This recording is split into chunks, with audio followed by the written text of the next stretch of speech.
This is Between the Lines with Jason Reynolds and Eunique Jones Gibson.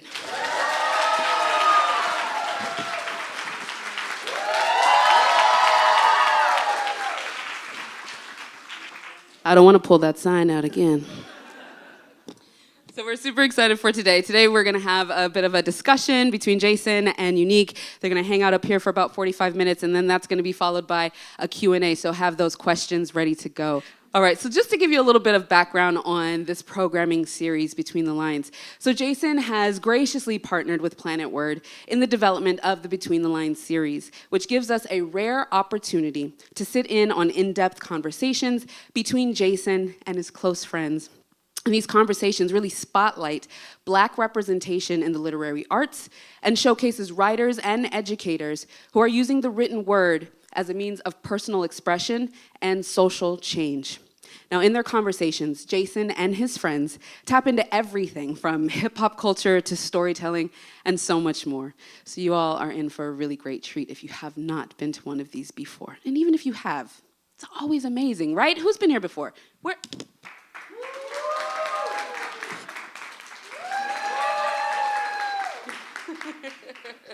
All right, so let's go ahead and introduce our esteemed guests. So Jason Reynolds is the #1 New York Times bestselling author of more than 20 books for children and young adults. He is best known for his novels All American Boys, co-written with Brendan Keeley, the Track series, and Long Way Down, which received Newbery, Prince, Coretta Scott King honors, and so many more accolades, right? Now, among Jason's many accolades, he was named the National Ambassador for Young People's Literature by the Library of Congress for 2020 through 2022. And he is also a 2024 MacArthur Fellow. He is on faculty at Lesley University for the Writing for Young People MFA program, and he lives where? Right here in Washington, D.C., y'all. That's right, community. You can find his ramblings at jasonwritesbooks.com. Now, Eunique Jones Gibson is a cultural architect, brand builder, and social activist. She is the creator of the award-winning Because of Them We Can campaign, now evolved into a worldwide media platform for Black excellence, and is the CEO and Chief Creative Officer of the innovative agency Culture Brands. Amazing, right? Eunique is also the creator of Culture Tags, a party game where players guess acronyms, y'all know it, where players guess acronyms, right, related to culture and cultural topics. Now, Eunique's work highlights her commitment to the celebration of culture and community, as is evident in her dynamic book, Because of Them We Can, educating and connecting a new generation to heroes who have paved the way. All right, don't make me break out the sign. Y'all make some noise for Jason Reynolds and Eunique Jones Gibson.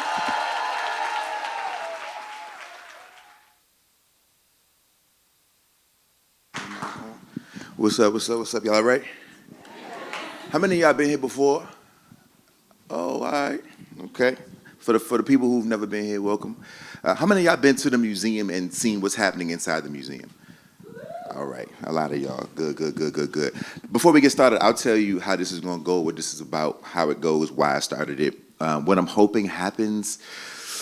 So I do a lot of stuff here at the museum because I just like this place, right? And you got to kind of sew into the places that you love in a city like DC or they won't be here. That's pretty much how it works, right? And so I try to just do my due diligence to sort of give some of my own personal equity to the space because I like it, right? And in doing so, one of the things that I always wanted to do, because I think the city desperately needs speaker series, I think that we don't have a Schomburg. We don't have, right? Like right now, the Schomburg, there's probably somebody in there right now, you know what I mean? Like having some sort of interesting discourse about the people in their town and like the beauty that they make. And so I wanted to create something like that, but I also only wanted to talk to my friends. So, right? Because many of you may know most of my life is spent talking to strangers. And so I was like, what is it like to just speak to your folks in front of some other people, the strangers, many of you? And what would it be like to give some insight to just get some insight into our lives and what we're working on. The other thing, though, is because I just think the people from here, like, you know Speed, your son knows Speed, the streamer. So for those of y'all who don't, and then we're gonna get to it, but for those of y'all who don't know Speed is this young teen, he's I guess in his early 20s, and he's like an internet streamer that all the kids love, right? And I don't have no problem with the young brother. I'm really happy for him and that generation that they figured out new ways to sort of become whoever they're becoming legally, right? I think it's all amazing. Speed came to DC the other day, and I can't lie, I'm cool when the kids get excited to see their hero, but I was a little turned off by the 40-year-olds who was acting like you don't live here, who was acting like we don't have all these people in our hometown who there should be mobs of people following down the street. I'm glad they're not following you down the street. But if people really knew the giants walking amongst them, I think and that's on us, right? That's on me, right? For not putting more light on people like Eunique or people like the other people that I brought up here over the course of this series. Today, we got the homie Eunique. Do y'all know who she is? Okay. Thank God. Check that box. Usually when we get started, I start with some sort of theme. The theme is typically loosely sort of connected to you, maybe not. We'll see how it kind of weaves its way into the conversations. For the day, the theme is going to be play. My first question, I'm going to jump right in. I'm just gonna get right to it, okay? Great. All right, good. I have many questions, and some of these things we've spoken about before, some not. I think one thing I haven't ever talked to you about is because of them we can't. I think that culture tags is such a big thing, but when I think about legacy as it pertains to you, it's hard for me to shake because of them we can. So can we give a little bit of context for those of you who don't know what Because of Them We Can is, and just where that comes from? 100%. Well, first, thank you for having me here. Thank you, Jason, for inviting me out to talk amongst friends. Because of Them We Can came about in 2013. So it was 1 year after Trayvon Martin was murdered, and George Zimmerman had just been acquitted. And it was January, and we were going into Black History Month 2013. And at this time, there were no Black History Month campaigns by big brands or companies to celebrate the contributions of African Americans. And it was a lot of, memes weren't a thing, but it was a lot of like jokes being put out there. And I'm a silly person. I like to have fun, but it wasn't funny to me. Like, I didn't have any jokes about Black history because I was looking at the state of the world and the stereotypes, and I was looking at my son Chase and my son Amari, and I was like, wow, like, how can I create this bubble around them to help them refute all of the stereotypes that are coming across the news and the media? And while I was having this thought, Chase, who's here somewhere, was like airboxing in the kitchen. He was like punching the air. And I was looking at him like, what is he doing? And I'm sitting here trying to think. He's pulling a tray. He's like, I'm like, what are you? I'm like, he's too young for boys in the hood. You know, yeah, right. Exactly. So he's like 4 years old, and he's like bobbing and weaving. I'm like, go sit. And then as I was looking at him, I was like, wait. I was like, does Chase know about Muhammad Ali? And I was like, how could I teach him about Muhammad Ali?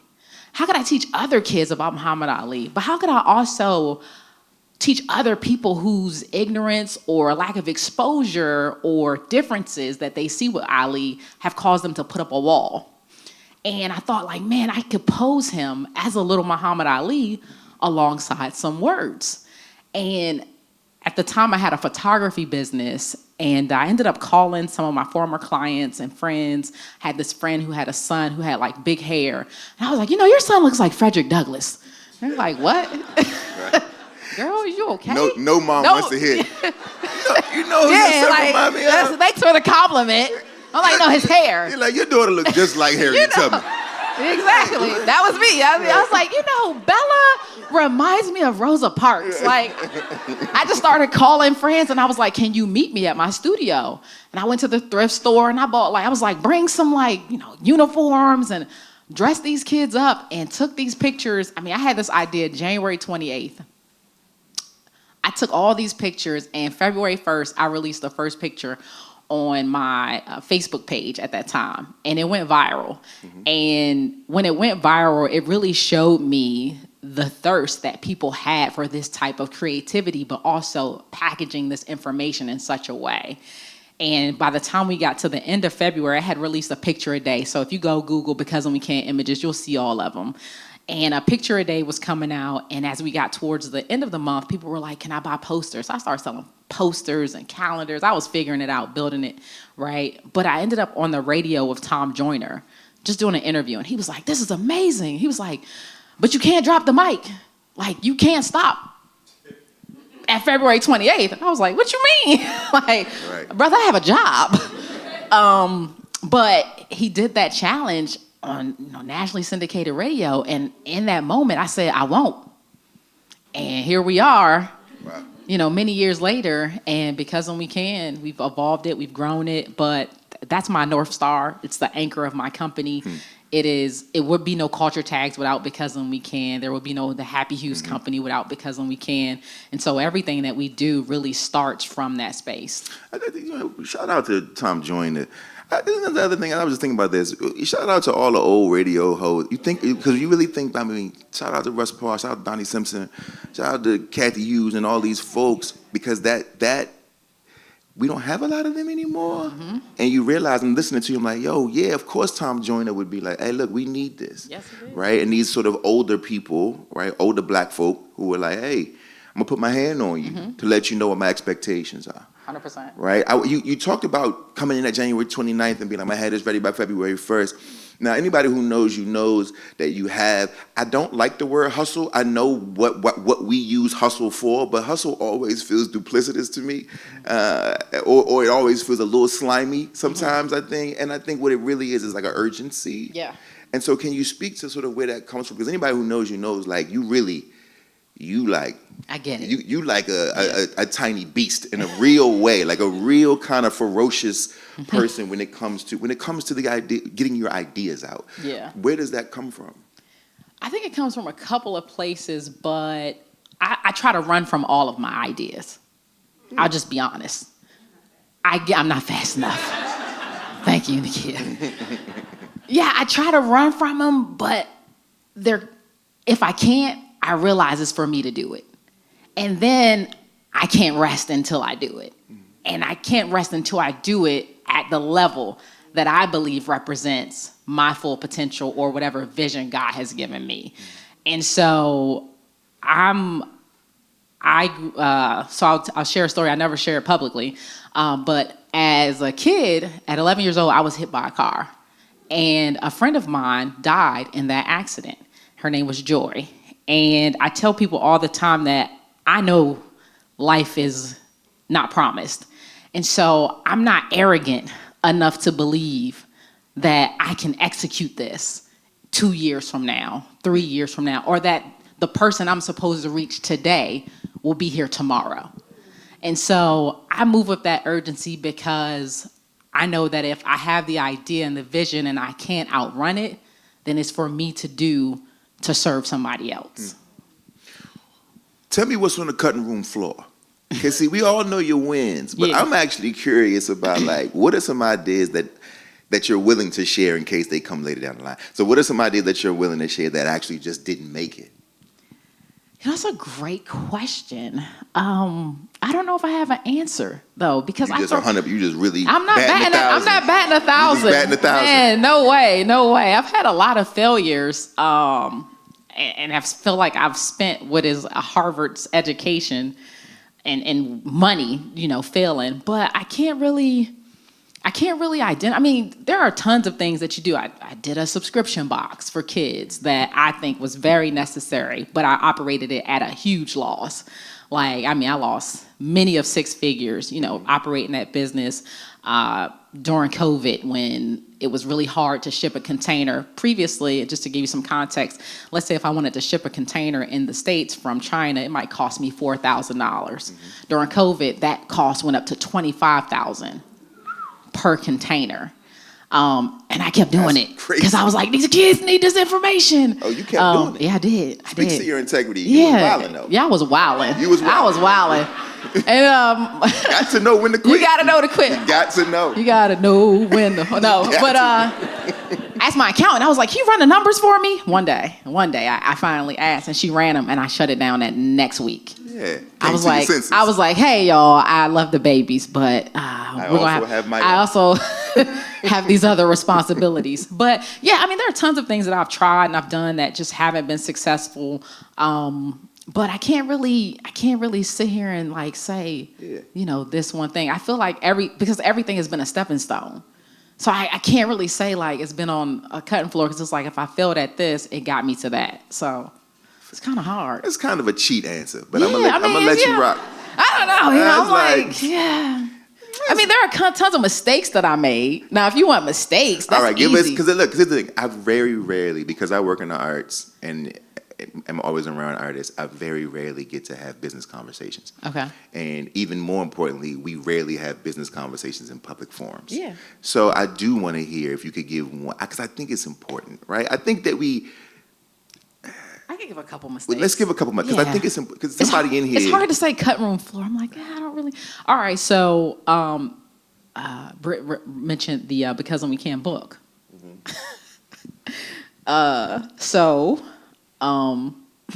Sorry.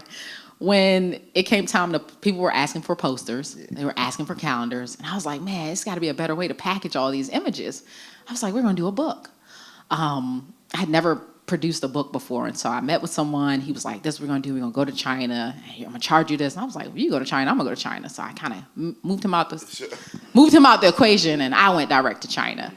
But I was so excited about what I was creating that I was like skipping steps without realizing I was skipping steps. And so I can remember I had this internal deadline. I was like, I need this to ship February 1st. In order for it to ship February 1st, I've got to send it to print December 1st or whatever it was.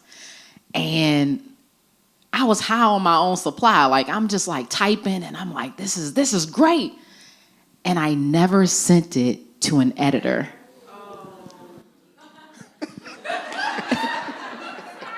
Insane. Like, come give me a hug. Yeah, it still hurts. I was so high. I was like,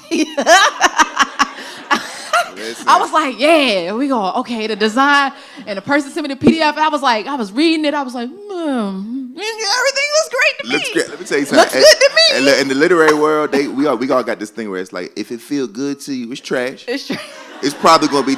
You're like, I'm killing this, and it's that's not a good sign. I was drinking Red Bulls, trying to pull all-nighters, and then I'm like asking friends. I'm like, hey, can you take a look at this real quick?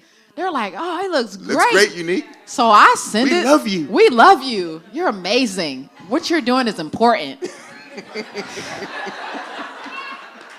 I send it to print. And then when you're doing it, like, I had there was a lot of attention on me. I was getting a lot of press. So Melissa Harris Perry was like, yo, you got to come on the show top of the year to promote this book. I'm like, cool, because the book coming in tomorrow. Fire. Like, I'm getting my first copy. They mailed it to me, and they putting the rest in the water. So right before I go on the show, my first book shows up. In the water means on the boat. Yes, thank you. On the containers. They didn't just dump them in the water. On the container ships. The they were shipping to me. Right. But I got them to mail me a copy, like mail me a box. And so I'm going on MSNBC, right? Mm-hmm. Massive. So I get the first copy in, and I like open the book. I open the box, and I pull it out. First thing I noticed, the spine is upside down. Y'all, it was in the proof. I was hoping they were going to say Eunique Jones Gibson. No, I wish. I wish. I would have been like, ain't me. Somebody bootlegged me. Don't buy those. Buy them at a discount so I can get my money back. But yeah, the spine was flipped upside down. So I was like, did I improve that? Then I opened it, and I'm starting to see typos. Because I'm not drunk anymore, right? I'm like, I'm not high off the supply. I'm like, I'm going on television tomorrow. This has to be perfect. So I end up, everything was ruined. And I spent like $70,000. Yeah. To get all those books that I could not use. And so I still go on MSNBC. I do amazing. I have to switch it now. I'm like, these are pre-orders. And that's what's up, though. Hey, Melissa, producer, slight change. They're pre-ordered. They're going to be available in 3 months. And so I go on, and my phone is like, ping, ping, ping, ping, ping. I mean, sales just crazy. But I took a loss because I had all those books that I purchased, high on the supply, and then I had to go back. Then I had to hire an editor, right? And I was like, this what you supposed to do? This what you Why ain't supposed to nobody do? tell me? But yeah, that was a huge. So the lesson is, get you an editor. Don't be so high. Listen, you're never Oh, as girl. good as you think you are. Yeah, exactly. It is what it is. I What do you give- say? Never Exactly. such a friend. I give you one more failure. Culture tags. Oh, So tell me this one. I told you this yeah, one. Yeah, I want to hear the time. They should hear this one. So when culture tags came out, I had the idea for culture tags before we knew there was going to be a pandemic. It was just divine timing, but it was also that sense of urgency where I was like, yo, I gotta get this finished before the first of the year. So shout out to my husband who's always like, oh, here she go. Like, guess I gotta raise these kids by myself. I was like, I gotta do this, leave me alone. And so Culture Tags comes out and it's super successful. I launched a Kickstarter, it's funded in hours, it goes viral, and then when we were shut down, it was one of the few games that you could play virtually. So it was just bringing people together. So it was crazy. Every store wanted it. Like, it was in Hot Topic, it was in Kohl's, it was in Myers, it was Urban Outfitters, was it in Planet World? No, it was everywhere. Anywhere that was anywhere, it was there. But I went so wide, so fast, we weren't really paying attention to where it was going. And I had leakage. And leakage is when some other people that you did not approve are purchasing your supply. But I had so much, I was like, everybody could buy it. Until they got on Amazon with it. And what ended up happening was when I ended up in areas where people didn't have an appreciation for something like culture tags, it went on sale because I didn't understand MAP policy. So MAP policy is if you create a product and let's say there's a store that wants to carry your product, and let's say you're like, my product should sell for $19.99. You should have a MAP policy that says you can never put it on sale for less than $15. I didn't know that. So when it went to like the Midwest and they were like, this isn't selling, they were like, you can get this game for $7.99. Well, I was selling them for $24.99 on my website. Stepped on, yeah. Stepped on. So long story short, I started competing against myself on Amazon because I had the most resellers out of any game company on Amazon. So much so that I had to reset my pricing in Target, which is where my game was in all Target stores. So I had to cut Target a check, no cameras, right, for $300,000. See? Look at them. I'm like, I got some mistakes. You want to hear mistakes? I don't know what's on the cutting room floor, but How y'all feel now? How y'all Everybody they like, my business is okay. yeah, my business is good. You know what? It's moving slow. We growing organically. We gonna slowly scale. Slow it down. We gonna slow it down. Listen, it's important. Look, I know that, here's the thing. The reason I'm glad you said those things and the reason I asked the question is I know a lot of us get uncomfortable when it comes to the money talk, right? The truth of the matter is that how you gonna know how not to lose? Yeah. If we don't start having a bit more candid conversations around how this all works. It's just important. Feel how you feel, but now you know what not to do. This is how it goes. I want to take a step back and talk about culture tags. I want to talk about where does it come from and also how you feel about all the biters. Because the one thing about culture tags that's interesting to me is how many people have copied it and taken credit for it and who use it and don't give you no credit for it. But where does it come from? What's the root of it? Did you know immediately that it was going to go? And how do you deal with some of the weirdness around like the people who claim it as their own? Yeah, so the idea came about, I was online and Does everybody know what culture tags is? Okay, well, Google it real quick. So there's some people who don't know. There's some people who don't know. I'll give you a quick, so it's a game, they are, we call them acronyms. If you're being technical, they're abbreviations, but whatever. So it'll be a string of letters, but those letters, let's say LOL, we know that means laugh out loud, right? Our parents might think it means lots of love, but it's laugh out loud, right? The kids don't use it anymore. Yeah, they don't use it anymore. They use something else they're now. not even using it. They're just like, for real, it's like FR or R8 is It's all ARD. very It's very strange. weird. It's Yeah. very weird. But anywho, So culture tags just expands or expounds on that type of communication. And so what I wanted to do, I was online one day and I saw somebody, Dr. Yaba, put a post up, and it was like this string of letters, y'all. And it was like hundreds of comments. And I was looking at it and I was like, I know what this says. Right. And everyone was like, wow, why do we know this? But I'm an entrepreneur. Immediately, I'm like, this is a game. I'm like, hey, y'all can go play in them comments. I'm about to go make this. And I kind of stalled on it. I stalled, and then I was with Lovey one day. I was at her house, and we were bored. And I was like, hey, let's play a game. And I like wrote down some letters, and I think it was what had happened was, and I gave her a hint, and we did that for like hours. And when I left and I got on the plane, she was like, Eunique, you gotta make this game. And so I ended up staying up, making a game. I have a big New Year's Eve party at my house every year, pre-COVID, not this year. We used to have a big New Year's Eve party, and the biggest thing was my husband and I would take care of the food. Everyone would have to bring a game or a bottle of apple juice. What we noticed was like there was just a lack of games that felt culturally relevant. And so I had put it out there, I wanted to create something.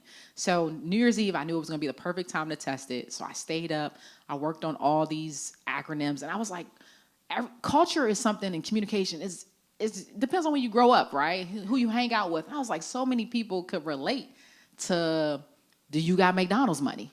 Right. Or is spaghetti in there? Right.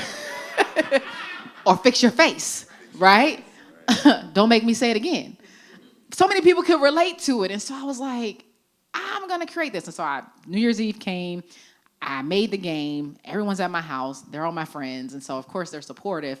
But what ended up happening, I let people on how to play. And then I like peeled off to do something else. And I turned around and I saw that people were playing and I had nothing to do with it. And I was like, huh. And at the end of the night, one of my mentors came up to me and she was like, can I borrow these? And I was like, borrow what? And she was like, they were on index cards. She was like, the cards, I want to play it at my party tomorrow night. And I was like, yeah, you can play it. And then she called me and was like, okay, so how can we buy this? Like, everyone loved it. And I was like, this is a hit. I know it's going to be a hit. And I wanted to bring the community in with me because it was a pivot. It was not Because When We Can. With Because When We Can, I'm very straight and narrow. Like, you won't hear me. I'm just very straight and narrow. If you know me, you're like, yes, Eunique is very straight and narrow with Because When We Can. So I was like, this is going to be different because, it's a little looser. It's not, it's looser. But it's me. It's the other part. It's the other part of the culture, and it's the other part of me. And so I wanted to do the Kickstarter to bring people along the journey. And when it got funded really quickly, I knew it was going to be a hit. For some reason, I felt really confident pitching. I've always worked in advertising, started my career with Microsoft, and so I knew how to pitch. I knew how to create a pitch deck. And so did the pitch, it blew up. But yes, I knew it was, I didn't know how big it was going to get. Like, there was a point, and I've shared this online once, where I was doing $500,000 a month on my website. Yeah. Insane. I didn't know that it was going to get that big. But also, it was an anomaly. Yeah, the COVID. It was so many things the timing was just so perfect. But it was great. How do I deal with the biters? I'm so used to it at this point. Well, Because When We Can, the next year, there were grown adults posing as Malcolm X. And I was like, that's weird. The formula is to use a kid, Halloween in February, but baby. It was very interesting. And then I have screenshots of brands. Like, there was like, because of Mary Kay, we can. I was like, Mary Kay? Don't nobody even know who she is. Is she a person? Is she real? Or are we just selling her makeup? Right. Like, what? Is she real? Are you serious? Support. Is she real? Is she real? Is she a person? Who in here? Somebody know Somebody Mary Kay. Got something in here. Somebody got a lip. She real? From Mary. Is she a real person? Her name is Mary Kay Johnson. It's probably Smith. Mary Kay Robinson. I was like, so many brands bid it. Like, but I had learned how to trademark. And y'all don't even know like what, this is what happened. When Because When We Can went viral, an attorney, black guy, slid in my DMs and was like, you need to trademark this.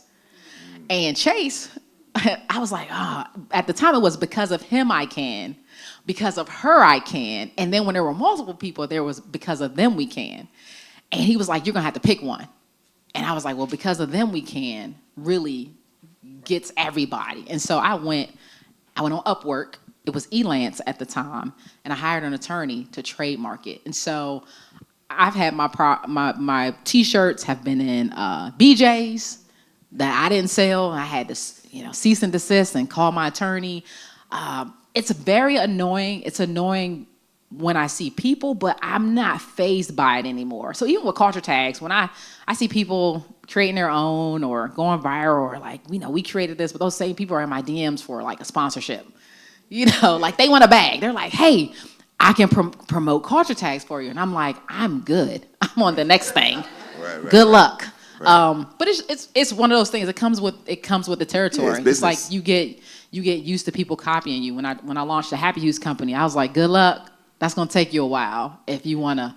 So let's talk about Happy Hughes, because when I first saw it, I really was like, what I really said to myself was, well, I can't say it here, but I was like, that Eunique. I was like, man. So Happy Hughes is the correct word. So because I don't have children, you can see how far away I am from. Is it Pampers or diapers? Is Pampers the brand? Is diapers like? It's the Pampers is the brand, but it's synonymous with like Kleenex. It's like, but like Kleenex, right. Mm-hmm. So these are diapers. Yes, diapers and pull-ups. So she owned that too, right? And I want to know. It's funny on the way here, I was talking to my mother, and I was like, yeah, she also got like diapers, right? My mom was like, she got diapers, and I was like, yeah. I'm like, it's like. She basically like the honeypot lady, but for diapers, you know what I'm saying? Shout out to that lady, you know what I'm saying? Like, I'm just like, I'm rooting for all of us, right? Go get them. And so I want to know where this comes from. Just tell me about the Happy Hughes. Because for me, it always feels like for those of us, it's like you're on the internet and then all of a sudden it's like, and here's another announcement. I got these diapers rocking over here. So some of them on my trunk. No. So that is one that I really tried to run from for 5 years. I think it's brilliant. Big ups? Big ups. In my mind, as just language-wise, I was like, why didn't I think of big ups? Big ups. Big ups for the babies. So I will say that everything that I have done has been inspired by my children. Everything. So because when we can, I'm looking at my sons. I'm like, no, I can't. They have to be confident when they go out in this world. And I want to try to change the world for them and for other kids like them. With Happy Hughes, I have a daughter, Sage, my surprise baby. And I was going to put a pull-up on her one night. And I pulled up out the pack, and it was Cinderella. And I don't know what was happening in the world, but I was over it. I was like, Cinderella? And because it was the same Cinderella I knew. It wasn't like, it wasn't even a new Cinderella. It was like the same. So I was like, no. So I went to reach for another one, and I was like, okay, these are all Cinderella. Great. So I texted my husband, and you can see this on my Instagram. You can see the text I sent him. I said, babe, we don't have anything else? He said, no, babe, that's it. Cinderella? He said, it's just Cinderella. Now, I think because having a daughter, you start thinking about what your self-esteem, like as a mom, as a woman, I'm like, no, I know what she's going to go through. Like, maybe not for my sons, my husband could probably identify, but for my daughter, I was like, she needs to see herself. Mm-hmm. And I text a bunch of friends, and I'm like, what do y'all put on y'all babies? What kind of pull-ups y'all put on your babies? What kind of underwear? And they're like, unicorns. And I'm like, damn. And I was like, that's crazy. And it went from just my kids to kids who don't look like Cinderella. Because I was like, this isn't fair. And we're creating an archetype where it's like, that's the one. And I was like, but nah, I'm traveling the country at this point, doing what I was calling reimagination labs. So I was going all around the country to third grade classrooms. I was taking the Because When We Can book, the correct version, and I was taking props. And what we would do is I would go in a classroom, and there would be astronaut suits, and there would be judge capes and gavels and helmets, and kids, I would say, go ahead, put on the outfit. And the kids would dress up, and they would be so excited. And I would say, now find yourself in the book.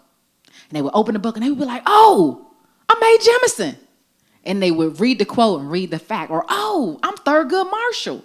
So third grade. So I'm thinking about those kids. I'm like, all those babies had on Teenage Mutant Ninja Turtle underwear, unicorns, stars. I'm like, I gotta go back a little bit. I gotta go a little further back. And so it bothered me, but I was like, this is way too big. Like, I've done, paper products, which games are paper products. So I'm like, I've done paper products. That's easy. I know how to get them. I know the margins. I've done clothes. I've done backpacks. You can get a backpack becausewecan.com. I've done backpacks. They're on sale. I've done all those things. But I was like, as a mother, I'm like, something touched my baby's skin. It's got to be right. And so that was an idea I felt was too big for me, but I also couldn't shake it.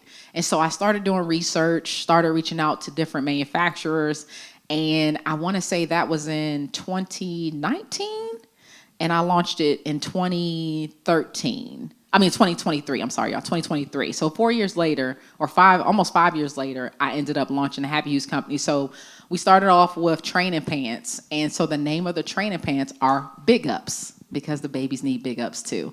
And we created 4 characters that are really racially ambiguous. Sure. You could look at them and say, that could be a black baby, that could be a Latino baby, an Asian, doesn't matter. We created an app on the website where if you don't see your baby, you could go on and make something that looked just like your child so that they also have one of these characters.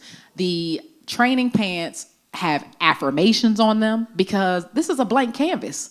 How are we using this time to make sure that when I get in these third grade classrooms, these kids are much more cohesive as a unit because they've been used to seeing people that look different than them, but also being in community with them from a little toddler age. And so, yeah, that's Big Ups. And then we have wipes called Wipe Me Downs. Super black. Exactly. And we have diapers that we call Cuddlers and Go-Getters. And the designs are fun. Like, they say hug life on them. Like, right? Like, it's just really cool. It's culturally relevant. But the biggest thing with the Happy Use Company, the reason why I wanted to do it, when I was outside of my daughter, I was like, this aisle is so sterile. Like, you go down that aisle prior to the Happy Use Company, because the Honest Company and those companies are definitely jacking us now with their colors and their scribbles. It's like, I'm used to this. They're a little bigger, but this is what happens. But when you go down that aisle, it's very sterile. And if you're a parent in here or a mother in here, you've ever had PTSD, or you've had a baby and you're like, it's 3:00 in the morning, and you looking at me and I don't have nobody to look at but you to figure this out. I wanted to create something to speak to parents in that moment and in that season and really just help, because it's like that'll help you nurture happy and healthy babies if we can make sure that the parents are good too. So that's where the Happy Use Company came from. It came from Sage and Cinderella and really wanting something different for her and realizing that it was other babies that could benefit from that type of community. I'm going to ask you a few more questions, and we're going to open it up for the audience. And I never ask people this because I don't like the question, but I am curious to hear your answer. Do you consider yourself a genius? I do. That's what's up.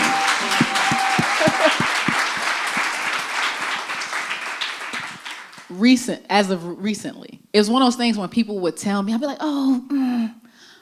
But I think a genius is only someone who's realized how to really tap into their gift.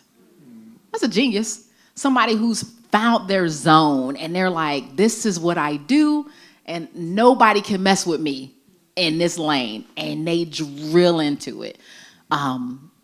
You ask me to bake a cake, I'm on a slow bus.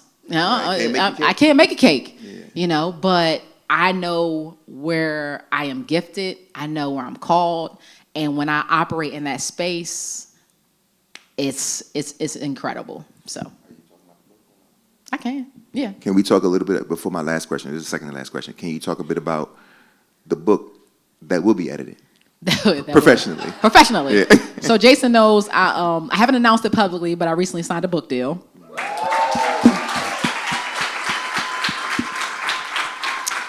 Yeah, the name of the book is The Good Game. And I I wrote it, or I'm writing it, because I feel like I have experienced as success, but not by being a grimy person. And when you are trying to get to whatever your top is or goal is, there will be people who will tell you that you have to move a certain way to get it done, and that you have to treat people a certain way to be successful. And I reject that. And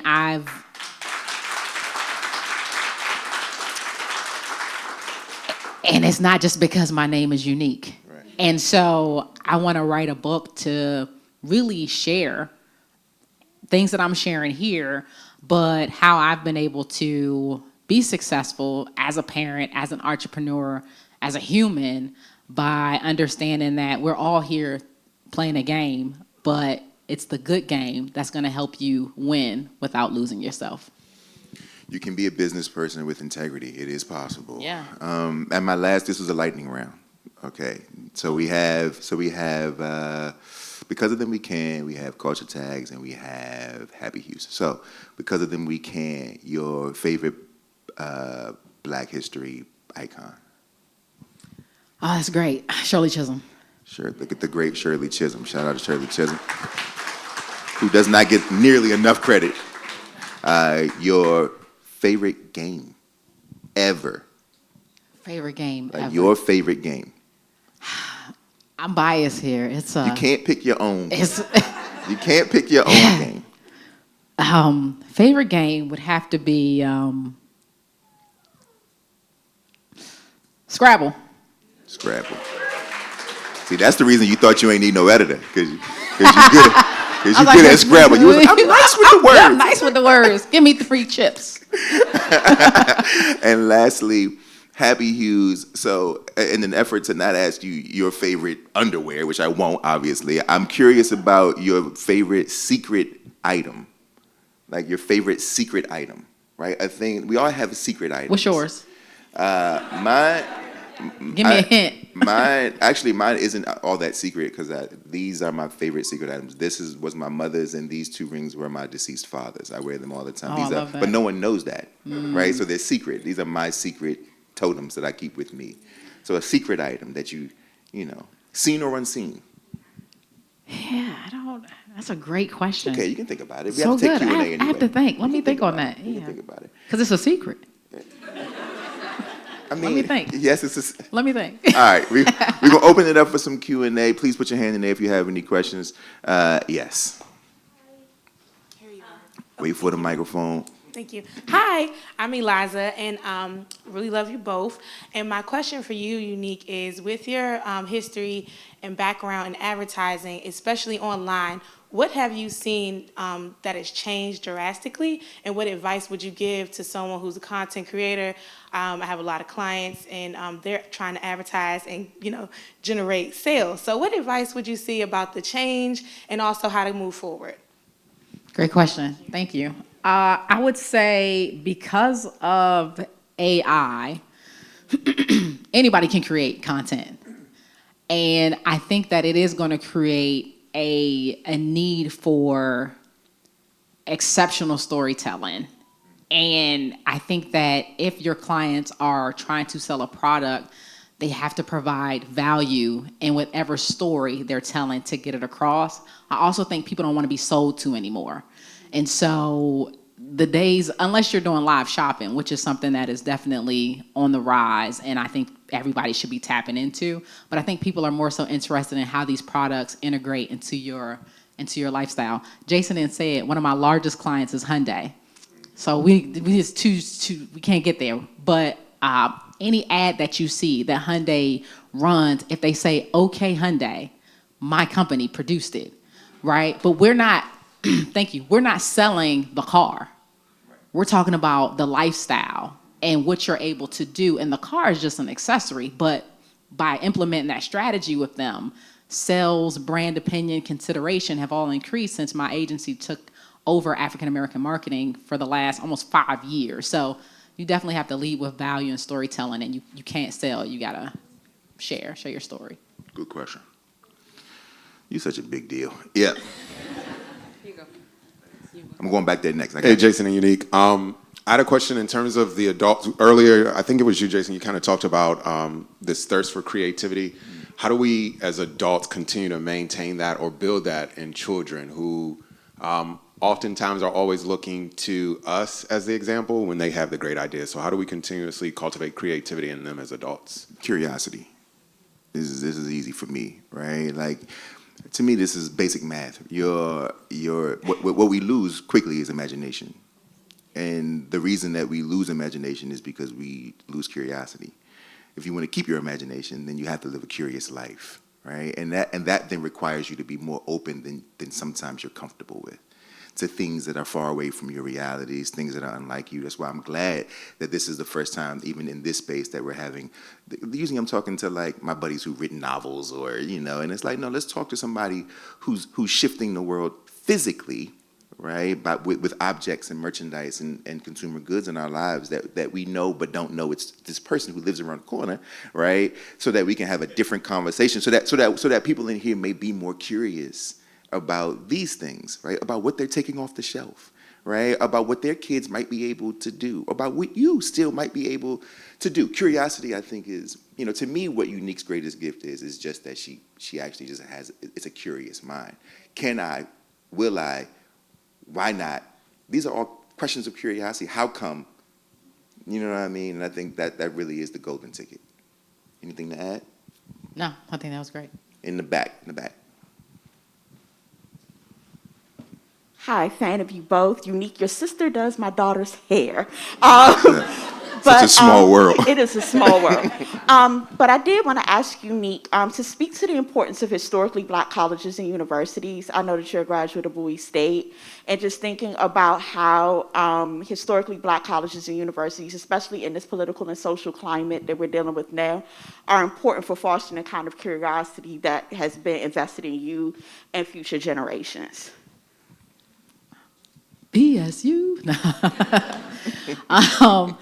Yeah, so thank you for the question. I am a big advocate of HBCUs. I was blessed to go to Bowie State University because Bowie State chose me, right?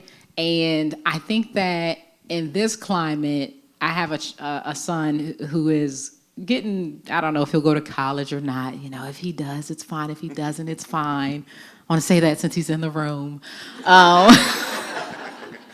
But if he goes, I'm pushing HBCUs because I know he'll be seen and safe, especially in this climate. I'll share, I had him at an independent school in DC, uptown, for middle school and was getting ready to go for high school. And I called Jason like, hey, I need him at McNamara because I need him to be somewhere where they will see him and pour into him and check him. When I went to Bowie, I just couldn't not show up to my class. I was not a number because my professor would call my number. You missed the test. No one's doing that at a larger institution. It's not happening. You are a number. And so for me, I think that it's important that we not only support HBCUs with what we're saying. I contribute back to Bowie State. I donate my time. I donate money. And I think it's super important because it's a space that we know was created for us to feel safe with the opportunity to learn and to do anything we put our mind to, and to have people to actually push you instead of people who are trying to convince you that what you want to do might not be for you. At a HBCU, all I've experienced and all I've heard from my peers is you're pushed further into that direction, to be curious, to question if you could do it, to see if you could do it better. When I went to Bowie, we couldn't even walk in a room and not know how to introduce ourselves, how to say my name, how to stand up straight. My peers that went to other schools, I didn't see that from them. And I got exposed to that very early on when I came out of Bowie. At the time, Bowie didn't have the recruiting system that they have now for jobs. I'll just say that. They were like, you coming to the job fair? And I was like, who gonna be there? They were like, PetSmart. I was like, what? PetSmart? Nah. Not that there's anything wrong if you work at PetSmart. There's nothing wrong with PetSmart. You could own a PetSmart. Listen, you could put a product in PetSmart. But for me, it wasn't what I wanted. And so going to Bowie gave me the confidence to say, what brands do I like? Okay, I use I'm on MSN.com at the time, all the time, okay? I use Coca-Cola products. And so I started sending my resumes to those companies. And Microsoft reached back out to me. And when I was interviewing, I was up against kids that went to Cornell and Harvard and, all the Ivies and just really great institutions.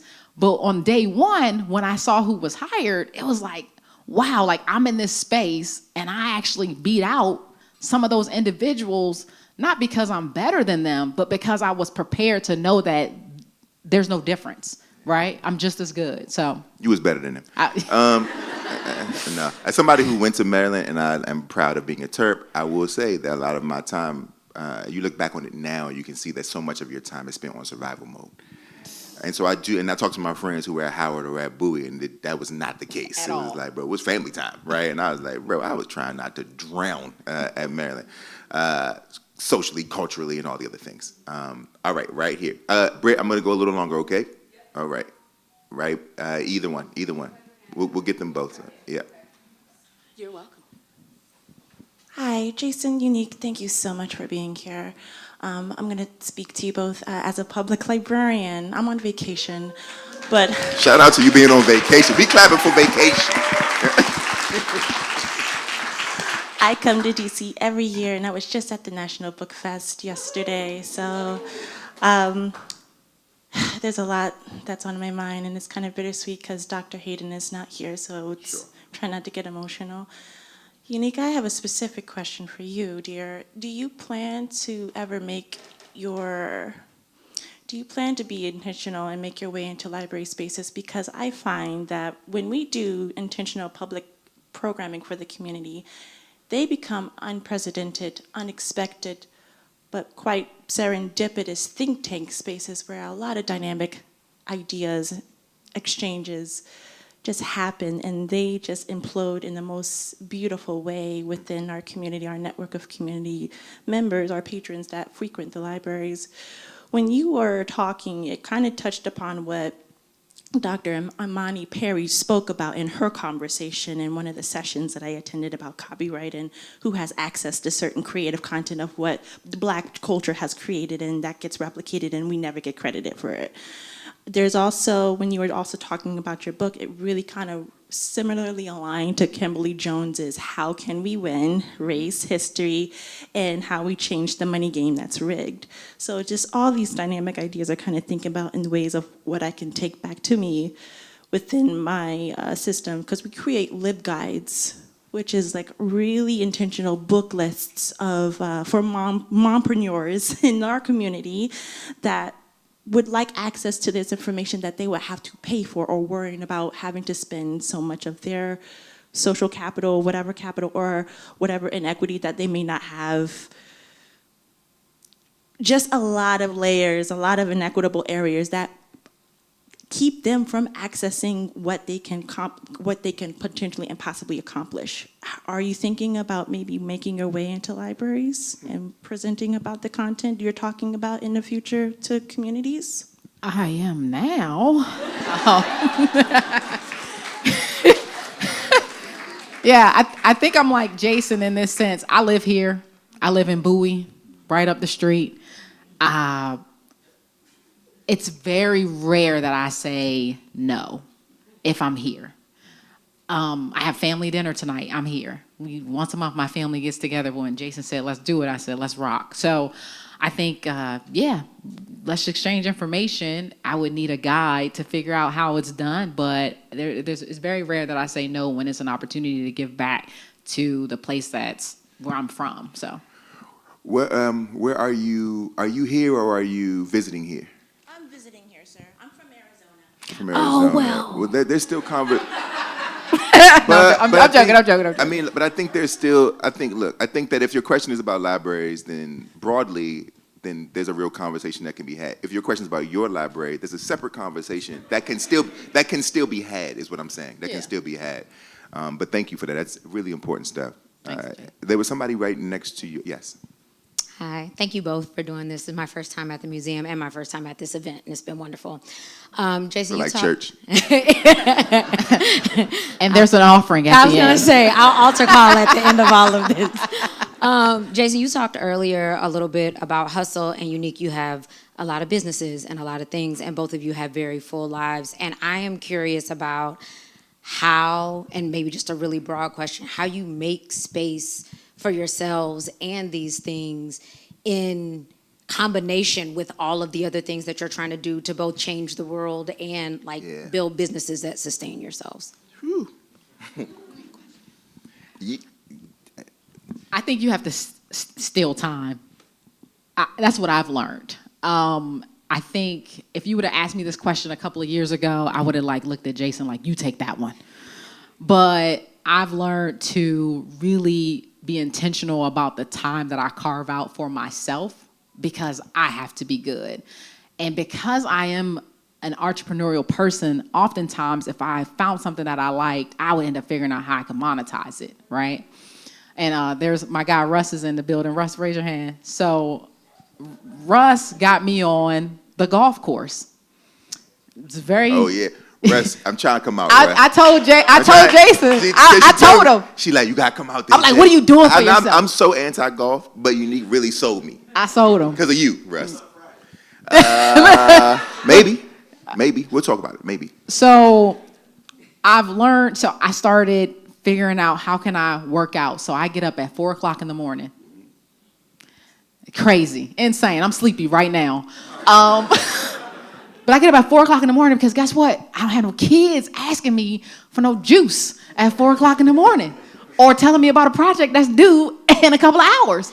So 4:00 in the morning is my time. I go to the gym at 5:00. I'm in the gym for an hour. That's my time. And then Russ got me on the golf course. And so I am literally, I've blocked time. And I understand a lot of people don't have the ability to say maybe don't schedule me for a meeting until 11, right? Because that's what I do. But I think you have to figure out where are there pockets of time that you can say, this is mine. You take it off the table and say, this is the time that I'm going to go to the bookstore. This is the time that I'm going to go work out. This is the time I'm going to go to the golf range. And none of this has anything to do with me making money. Has everything to do with just me being in a space where I can just be with myself and chill and have no expectations, have nobody asking me for anything, and just be. And I think that if you are intentional in knowing that that's important, when I wasn't intentional, there's no, me saying right now, 2 years ago, Eunique is looking at me like, you crazy when I'm saying I get up at 4 in the morning. Like, you? 4 in the morning? 100%. And I tell my husband, I'll take the mornings. So I have 3 kids, 9, 13, and my oldest son's about to be 17. And so the trade-off is hey, I got mornings. But at night, you got to raise some kids. Because I got to be asleep by 10:30. And I'm on Do Not Disturb so that I can maintain that. And when I do that, I can show up better, not just for myself, but for others. So you got to be intentional, and you got to have some boundaries. And people think boundaries are but that has to be a boundary. This is me time. So that's my answer. It's similar. I think for me, the first thing I had to give up was the idea of balance. 100%. I know it's a word that we love to. People come to me all the time like, Jay, how do you got to just find more balance in your life? And that's how I always know that we just doing very different things. We're living very different lives, right? My life, unfortunately, does not afford me balance, right? The lives of all your heroes, unfortunately, did not afford them balance. What it does afford me, though, are moments where I can steal some time, right? So for me, it's the bathtub. I know for a fact that if I take this 10 minutes to run this water, I'm finna sit in here, right? And I'm gonna sit here, and I know I can't handle it. Look, my phone, I'm too scared to electrocute myself. So I leave.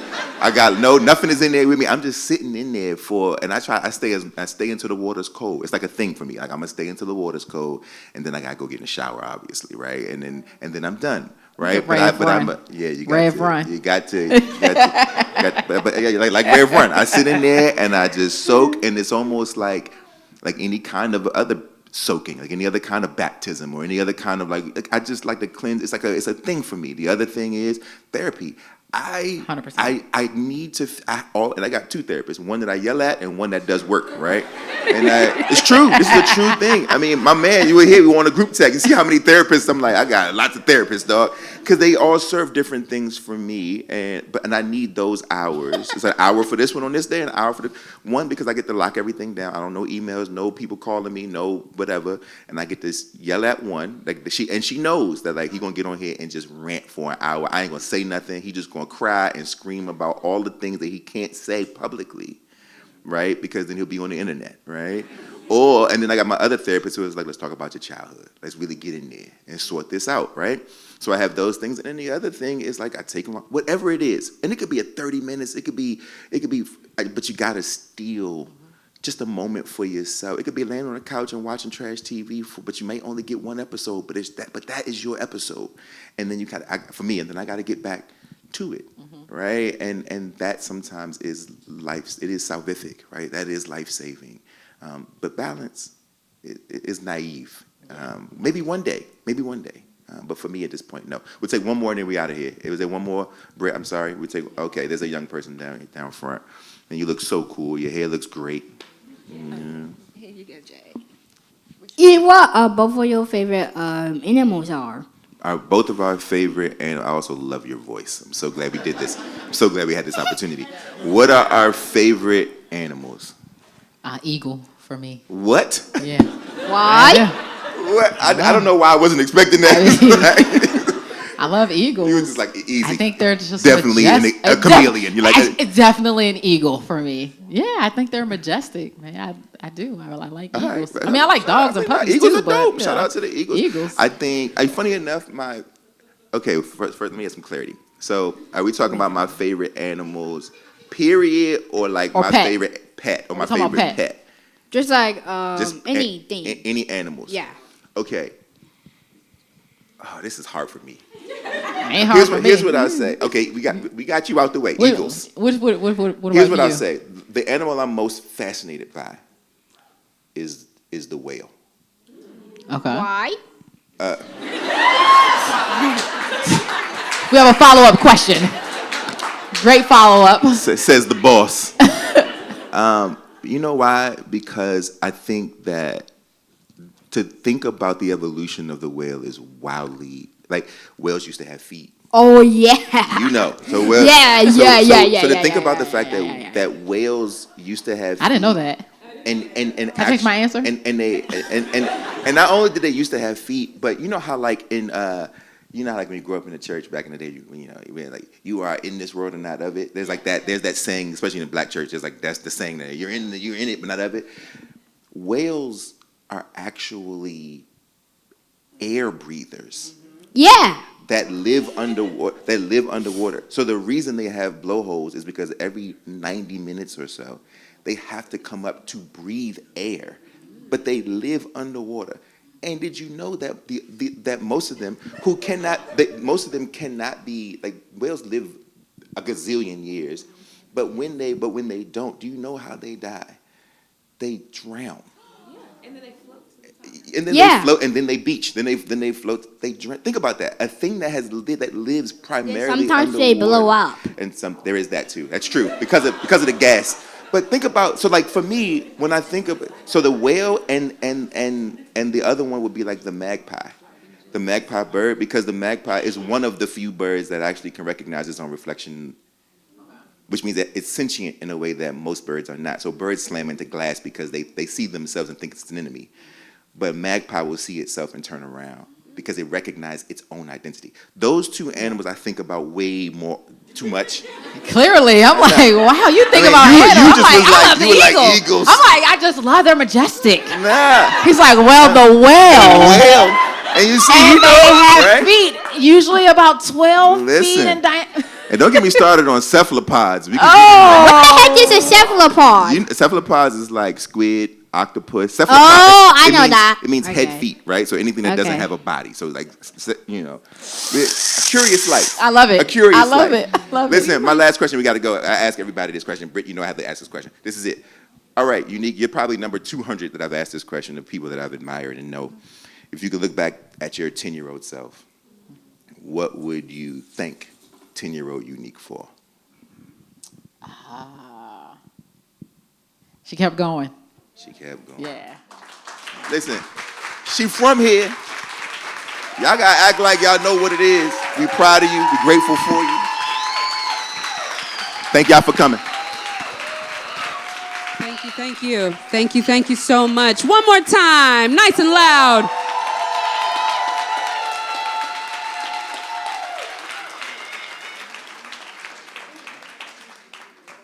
You guys, this was so amazing. Thank you so much. Thank you, Eunique. Thank you, Jason.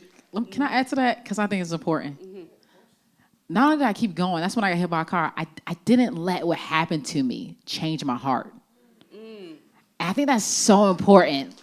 Like, that's the challenge in life, to go through everything we're going to go through and to maintain who you are at your core, right? To not let the world harden your heart. So that's what I would be grateful for. Yeah. Thank you so, so much. Oh my goodness, y'all. The inspiration is wild in here. Couple of quick shout outs. Shout out to Jag, who asked that last question. I feel inspired to produce another kind of program with you up in here too, Jason. And another quick shout out to our spring 2025 Planet Word Student Essay Contest winner, KJ, is in the building. Shout out KJ, make some noise. Yes. Thank you. Remember, sign up for our newsletter if you have not already so you can get the latest updates on upcoming programs.